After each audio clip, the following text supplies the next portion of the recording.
ત્યારે સમાચારમાં વાત કરીએ તો સમાચાર સાબરકાંઠાથી પ્રાપ્ત થયા છે। સાબરકાંઠાથી સમાચાર સામે આવી રહ્યા છે તો કહી શકાય સાબરકાંઠામાં મહિલાએ પતિની હત્યા કરી। તલોદમાં મહિલાએ પ્રેમી સાથે મળી અને પતિની હત્યા કરી છે તો બીજી તરફ મહિલાએ પ્રેમી સાથે મળી પતિની હત્યા કરી। પિયર જતા માર્ગમાં ઘટનાને અંજામ આપ્યો।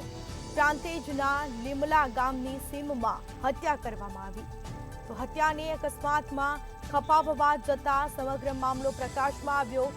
પોલીસે મહિલાની ઊંડાણપૂર્વક પૂછપરછ કરી હતી। સમગ્ર મામલે કાર્યવાહી કરવામાં આવશે તો શાના કારણે હત્યા કરવામાં આવી તે અંગે પોલીસે પૂછપરછ હાથ ધરી છે।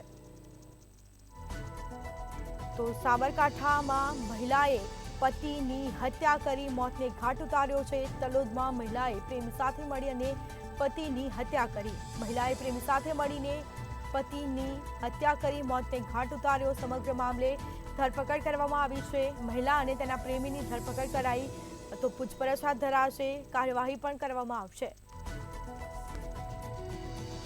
તો પ્રાંતિજના લીમલા ગામની સીમમાં હત્યા કરવામાં આવી। હત્યાને અકસ્માતમાં ખપાવવા જતા સમગ્ર મામલો બિચકાયો બહાર આવ્યો તો બીજી તરફ પોલીસે મહિલાની ઊંડાણપૂર્વક પૂછપરછ કરી હતી।